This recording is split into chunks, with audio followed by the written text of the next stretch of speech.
This time here in Yerushalmi Challah, and the article Ozvar edition will have that base and Mao 3 lines to the top, and it's Mao Shiu Chayovin, and in the Vilna we're on Daf Aleph on base, first wide line, Mao Shiu Chayovin. So Gemara asks, okay, we know that in terms of bread, rice bread is potter from challah, and therefore we assume that it's potter from chodesh as well.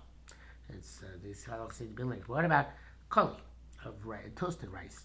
Because we have a separate halacha of koli by the grain that's chayav in chodesh. Perhaps that separate halacha of koli will also come to include koli of rice.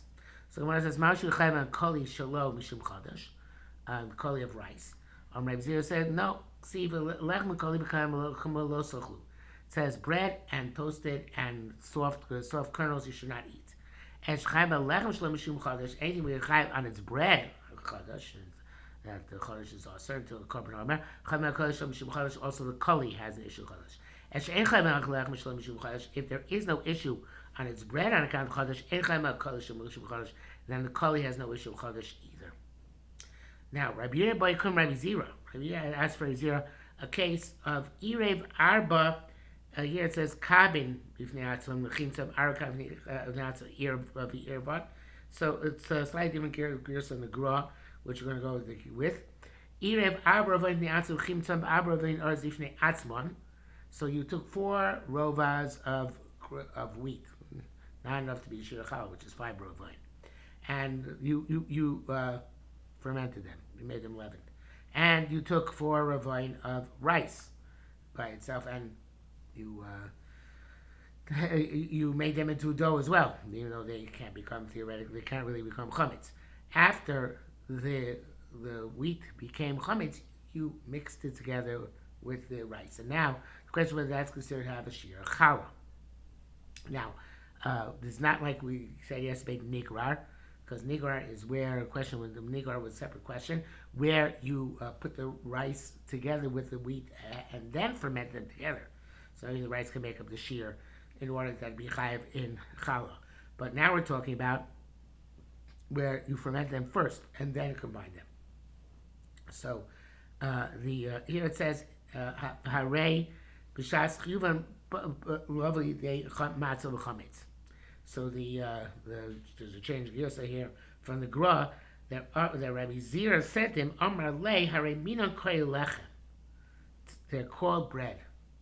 Chalei shem bread, and therefore, yes, the mitzdarfin becomes chayav b'challah. So as the Gemara says, as the Rabbi Yoina Rabbi Yirmiyah. Yesterday we had the machlekes between Rabbi Yoina and Rabbi Yirmiyah. What is considered to be the reason why chamesh mina chayav b'challah, not anything else? And the Gemara had said that Rabbi Yossi learns whatever is called lechem. Whatever it's called lechem is really chidin story, because it says Reishi said we so sechem, we include the other 3 species as well.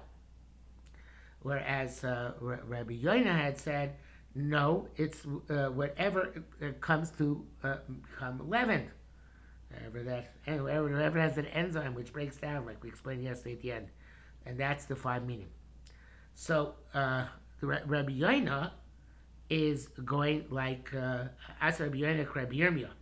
So Rabbi Yoina, who learns it out from the chemical process, so to speak, whatever it ferments, it's like Rabbi Yirmiyah's question. Rabbi Yirmiyah's question was, according to this, was kind of like a challenge. Can they be mitzdarif? They can't be mitzdarif because one of them truly becomes leaven, the other doesn't truly become leaven. So therefore they can't be mitzdarif shir challah. And whereas Rabbi Zira, Rabbi Yosef, in other words, Rabbi Zira says, no, it has a shem lechem. It has a shem lechem because it's derech me'otam to call this combination of fermented wheat and rice, which became one dough together, even though it's after the wheat fermented, have a shem lechem, so that it falls into the same category as regular lechem, and therefore it's chayav and challah. So if you go after the chemical process,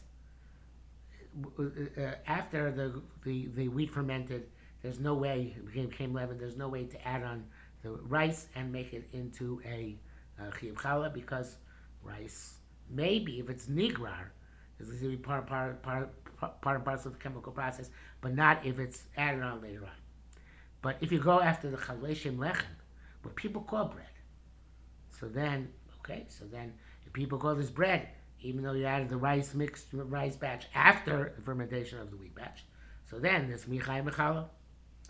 And that's Gemara says, "Kama the Rabbi Yirmiyah Amar Achi Akori Lech."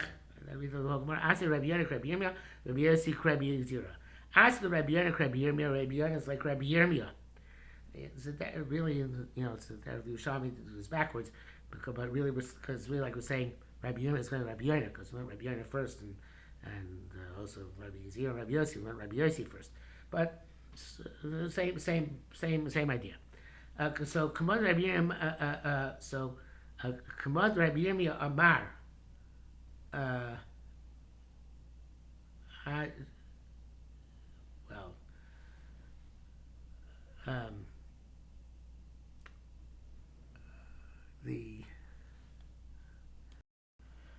The language here is a little bit difficult.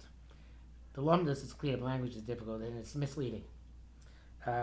It's possible to change the girsa, but let's try without changing the girsa. So again, Asa Rabbi Yonah, Kori Lechem. It sounds like it's Kori Lechem. Sounds like Rabbi Yossi, right?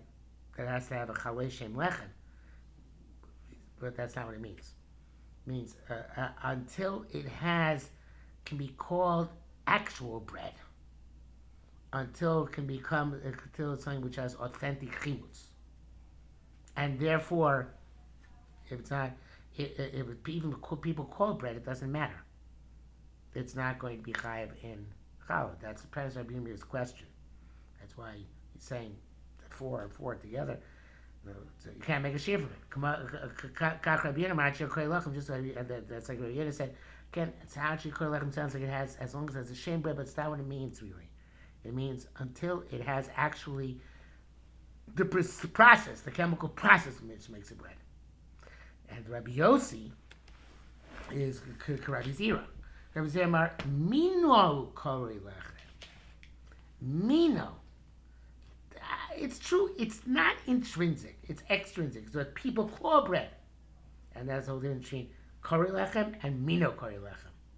So it's Mino Kori Lechem, that's good enough.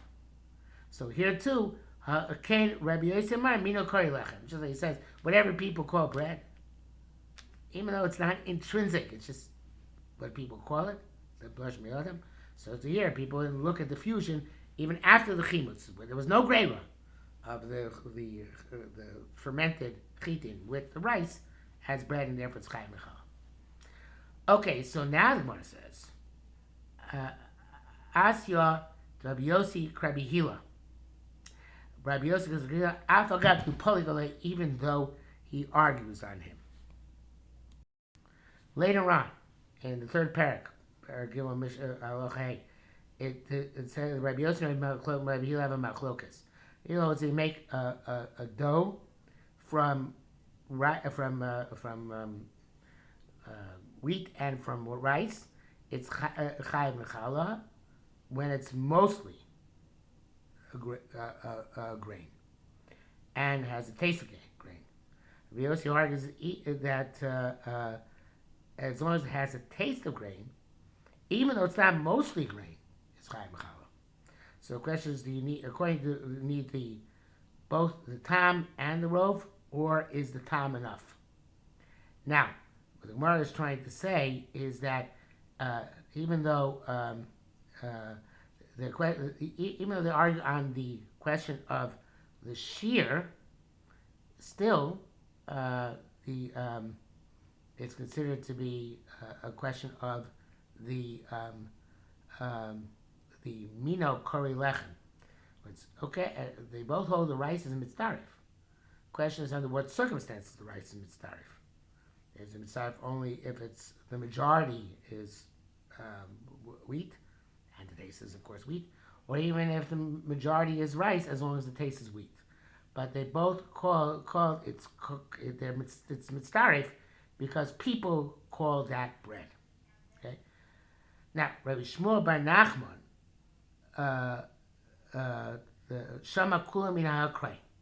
Shmuel Bar Nachman, he learned that the five minim are called bread, specifically five minim are called bread, from that which we find in Yeshaya Kaf Ches Chaf Hey. It's the pasuk says. Look at the Nakudos in the article to see exactly how to read it. The sun, you put in the ground. Chita, Shura, Usora, Nisman, Fukusemes, Kulaso. So this each one of these words relates to a different type of grain. This pasuk says the article part of the Nevuah, in which Yeshaya warns Bnei Yisrael that just like when a farmer prepares his field to plant,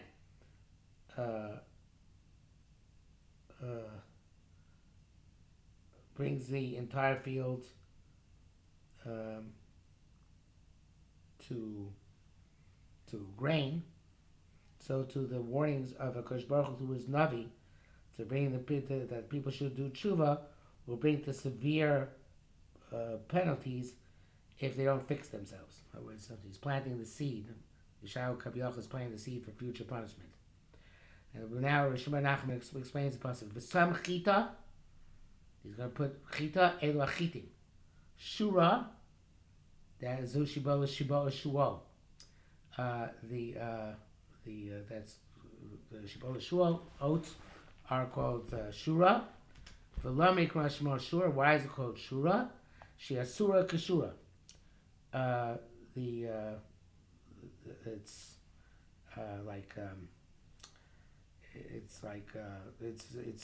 Its stalk looks like the tail of a fox tail, and its foxtail is long like a roe. Sora elusorim, that's obvious. The barley. Nisman ze shifon. Nisman is shifon, and that's spelt. And kusemes is a kusmin. I hope I'm getting that right. I really have to look this up at this point.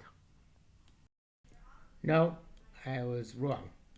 Not all completely, but chita is wheat, obviously. Kusmin is spelt. Some people hold it's emmer wheat. Saora is barley. Shibola shul is oats. And shifon is rye. Now, it seems like there's a big machlokas about it. So, because according to Dr. Yer Felix, shifon is spelt. I'll redo this from the Wikipedia article. Chita is wheat, kusmin is spelt, but marley taken to refer to emmer wheat. Saora is barley. Shibola shul is oats or two-row barley. Rashi holds this to the name literally means fox here. Rashi holds this to be oats, and Maimonides holds this to be type of wild barley. Rabbi Nosson ben Avram called by its Arabic name Sumbulat al Talib, fox spike. Shifon is rye, oats, or spelt. In Arabic cognate, shifon refers to oats. Rabbi Nosson ben Avram translated shifon into shifon to Judeo-Arabic as safa, while Zohar Mar claims is synonymous with an archaic Arabic word for oat. Dausir, Rashi's translated shifon as shigla, indicating rye, which is not endemic to Israel, but was grown nearby. According to Rabbi Dr. Felix, shifon is spelt. So the Talmud groups them into two varieties of wheat, chita and kusmin, and three varieties of barley, sorah, shibboleth, shul, and shifon. Since European and medieval times, Ashkenazi Orthodox Jewry accepts the five grains as wheat, barley, oats, rye, and spelt. So, we're going to go with the conventional Ashkenazi Orthodox interpretation, and go the chita is wheat, kusmin is sorah is barley,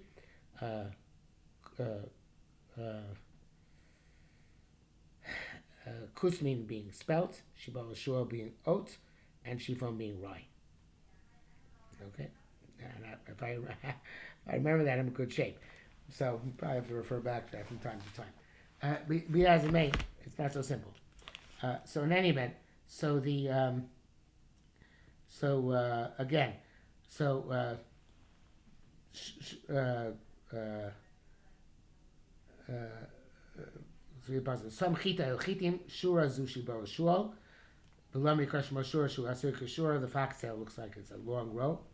Sora el sorim nisman is a shifon. Nisman is a shifon, and which is presumably again rye, and kusmin kusemes is a kusmin, again presumably a spelt. Kulas olechem, and its boundary is bread, which I guess means ultimately ends up being bread, as the Navi is saying. Ultimately, you're going to be part of the season being sown for your punishment. But adkan kulas olechem, these 5 species are what constitute bread. So it's more of a maybe in a kabbalah. We learn from the Vim these things. Since the pasuk says the Yisul Mishpat Elokov Yorunu, actually, the end of the pasuk talks about hurrah. So it seems like it's a Ras Hashem. Maybe a Ras Hashem. It's Navi. No, Ras Hashem means it is teaching us Torah.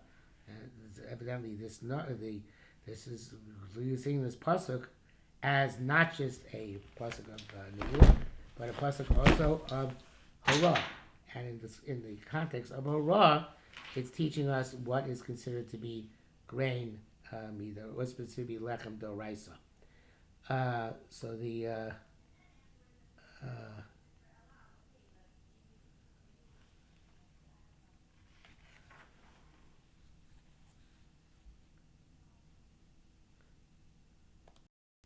so much of dashing this pasuk, we dash the pasuk further.